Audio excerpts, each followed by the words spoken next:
కుక్కర్లో పెరుగు వేసి చేసిన ఈ రెసిపీ చాలా రుచిగా చాలా టేస్టీగా అయితే ఉంటుందండి. ఈ రెసిపీ వచ్చేసి ఇంట్లో వాళ్ళందరికీ నచ్చుతుంది. అంత టేస్టీగా అంత సాఫ్ట్గా అయితే ఉంటాయి. ఇంకెందుకు ఫ్రెండ్స్ ఆలస్యం, ఎలా చేయాలో ఏంటో అనేది వీడియోలోకి అయితే వెళ్ళిపోయి చూద్దామా మరి. ఇంకా ముందుగా ఒక కుక్కర్ అయితే తీసుకొని ఇప్పుడు కుక్కర్ హీట్ అయిన తర్వాత ఇందులోకి 1/2 కప్పు పెరుగు అయితే వేసుకోవాలి. ఇంకా ఇప్పుడు ఇందులోకి రుచికి తగినంత సాల్ట్, ఒక 1/2 స్పూన్ పంచదారం కూడా వేసుకోవాలి. ఇప్పుడు ఒకసారి ఇలా బాగా కలుపుకోవాలి. ఇలా షుగర్ సాల్ట్ కరిగిన తర్వాత ఇందులోకి 1 కప్పు పిండిని అయితే వేసుకుంటున్నా.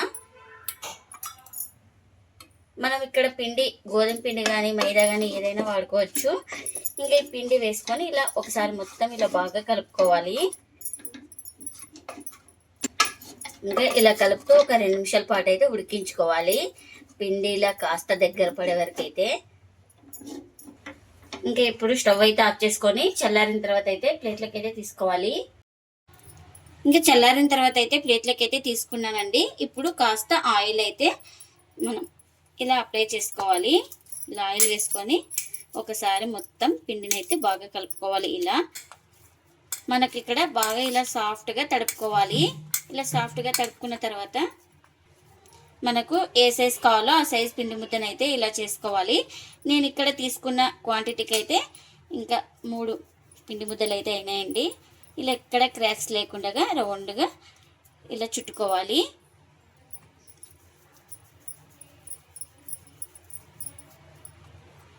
మీరు ఎక్కువ కావాలంటే ఎక్కువ కూడా వేసుకోవచ్చు క్వాంటిటీ అనేది.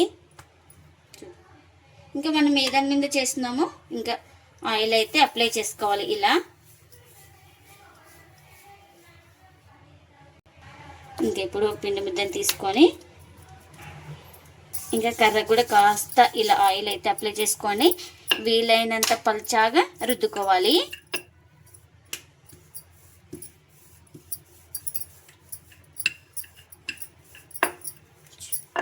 ఇంకా మనకు ఈ మాత్రం ఉంటే చాలు.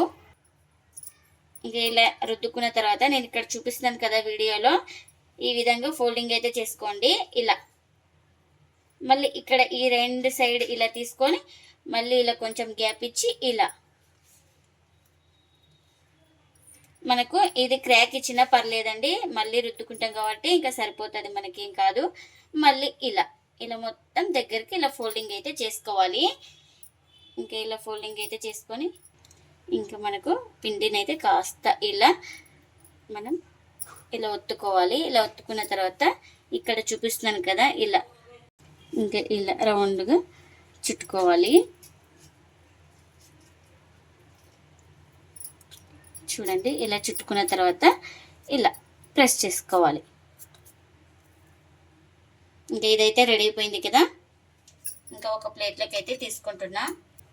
ఇంకా మరొక పిండి ముద్దను అయితే తీసుకొని ఇంకా దీన్ని కూడా వీలైనంత పల్చాగా ఒత్తుకోవాలి.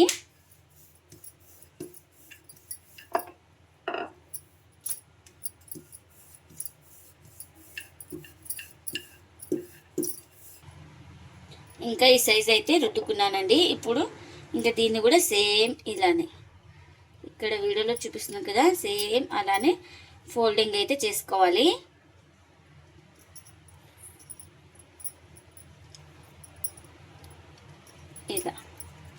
ఇలా ఫోల్డింగ్ చేసుకొని ఇలా కాస్త ఇలా ఒత్తుకోవాలి.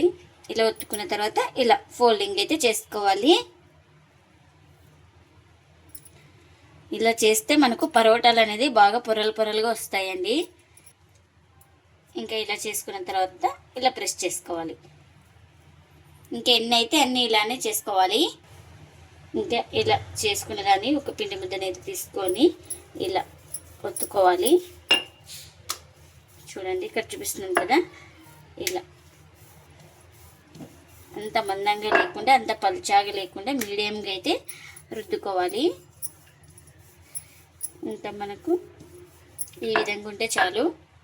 ఇంకా ఇలా రుద్దుకున్నదండి ఒక ప్లేట్లోకి అయితే తీసుకుంటున్నా. ఇంకా మరొకటి అయితే చూపిస్తున్నాను, సేమ్ ఇలానే రుద్దుకోవాలి. ఇది కూడా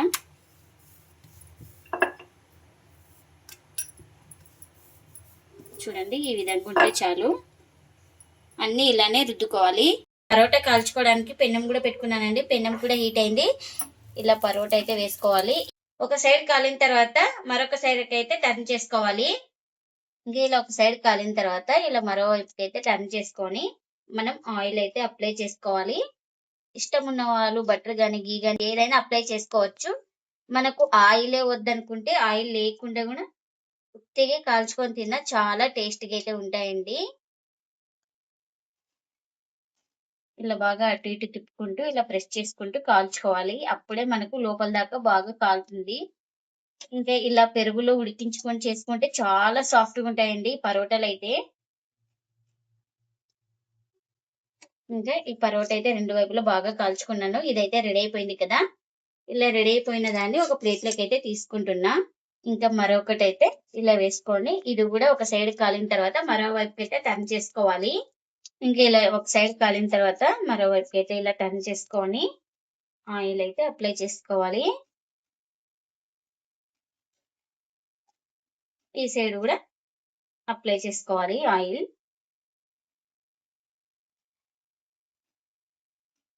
బాగా ఇలా అటు ఇటు తిప్పుకుంటూ బాగా 2 వైపులా బాగా కాల్చుకోవాలి. మనకు ఈ పరోటా గూడా రెడీ అయిపోయిందండి. ఎన్నైతే అన్ని ఇలానే చేసుకోవాలి. కుక్కర్‌లో పెరుగు వేసి చేసిన ఈ పరోటాలు చాలా రుచిగా, చాలా టేస్టీగా, చాలా సాఫ్ట్‌గా అయితే ఉంటాయండి. ఇంట్లో ప్రతి ఒక్కరికి నచ్చుతాయి. అంత టేస్టీగా అయితే ఉంటాయండి. ఈ పరోటాలొచ్చేసి చాలా సాఫ్ట్‌గా ఉంటాయండి. ఈ పరోటాలోకి వెజ్ గాని, నాన్ వెజ్ గాని ఏదైనా చాలా బావుంటుంది. మీరు కూడా తప్పకుండా ఒకసారి ఇలా ట్రై చేసి మీకెలా వచ్చిందో కామెంట్ అయితే చేయండి ఫ్రెండ్స్. ఇదండి ఇవాల్టి వీడియో. ఈ వీడియో గనుక నచ్చితే ప్లీజ్ లైక్ చేయండి, షేర్ చేయండి, కామెంట్ చేయండి.